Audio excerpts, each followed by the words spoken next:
สวัสดีครับวันนี้ช่างเจอจอยครับจะพาเพื่อนช่างทุกคนมา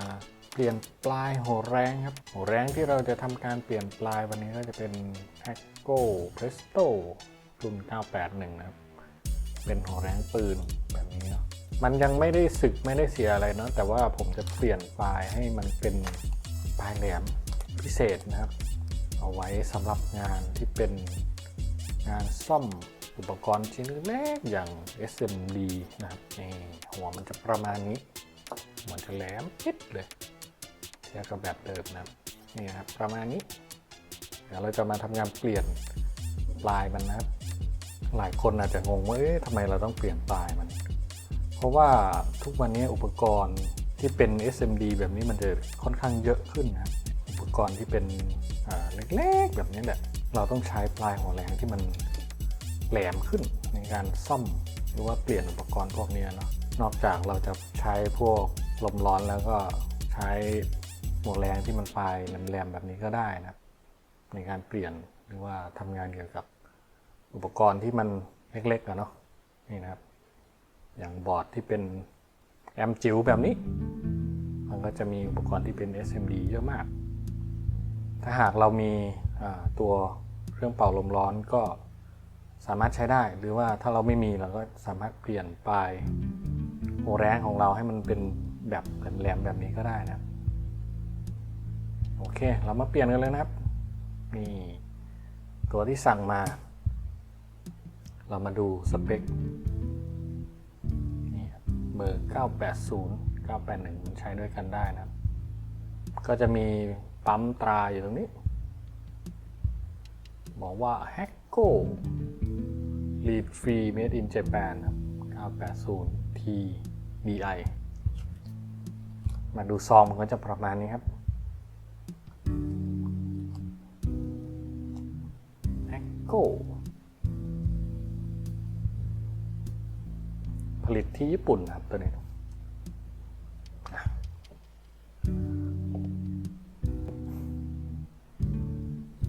ผมก็จะใช้ตัวครีมแบบนี้ในการหมุนออกมันจะมีล็อกของมันอยู่นะครับนี่เห็นไหมล็อกที่มันเป็นแบบใช้ครีมเข้าล็อกได้เลย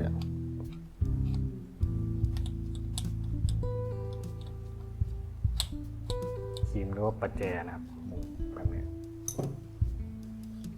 ออกแล้ว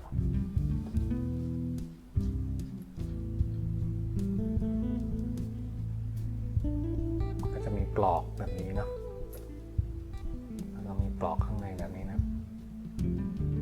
ตัวนี้ต้องระวังเนาะมันเป็นไส้เซรามิกที่แตกหักได้ง่ายอยู่นะครับใช้ไปสักพักมันก็จะเป็นตะกันขึ้นเป็นขมเหลาขึ้นแบบนี้โอเคเราจะเปลี่ยนหัวตัวนี้เข้าไปครับมันก็ไม่ยากเนาะก็แค่ถอดแล้วก็เปลี่ยนเข้าแบบนี้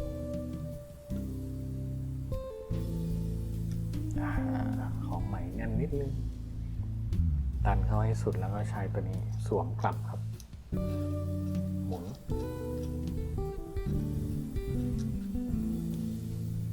แล้วก็ใช้ครีมตัวนี้หมุนให้ตึงมือก็พอนะครับเรียบร้อยปลายที่เราเปลี่ยนครับนี่ปลายใหม่แหลมพิเศษเลยครับทีนี้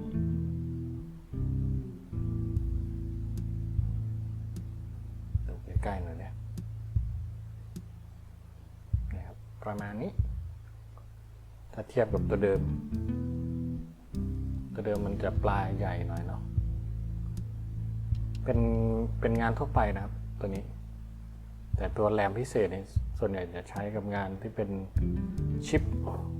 SMD แบบนี้เล็กๆครับมันจะเข้าถึงพื้นที่งานได้ง่ายกว่าไม่ไปโดนอุปกรณ์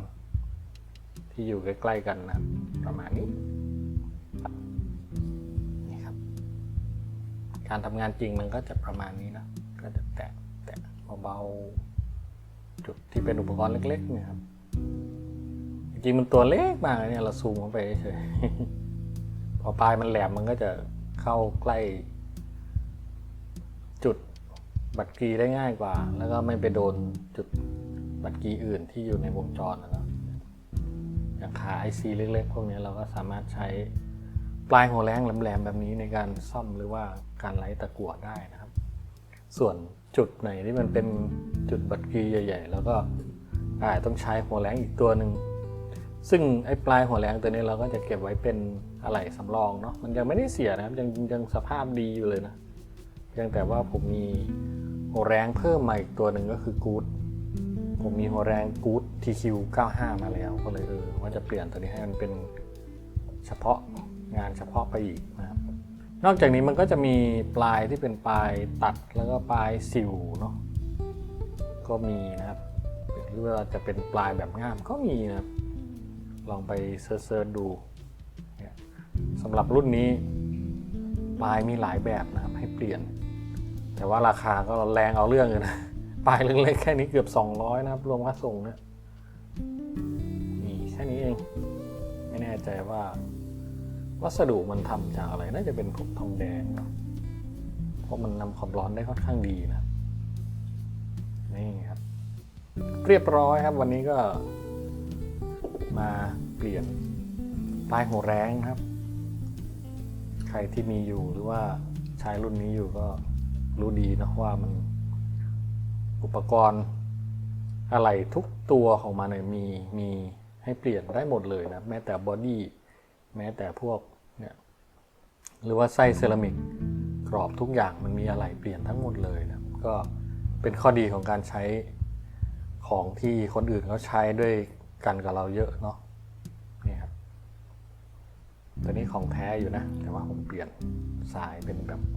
2ชั้นเฉยๆนะครับเดี๋ยวหลายคนจะงงว่าสายทำไมแปลกๆไป ผมไม่ชอบสายเดิมมันนะก็เลยเปลี่ยนนะครับโอเคครับวันนี้ก็คร่าวๆก็จะมาเปลี่ยนก็คือการเปลี่ยนปลายหัวแรงครับก็ไม่ได้ยากทุกคนสามารถทำได้นะครับผมว่าคงเป็นประโยชน์สำหรับเพื่อนช่างนะครับที่หาวิธีในการปรับเปลี่ยนเครื่องมือของเราให้มันเหมาะกับงานที่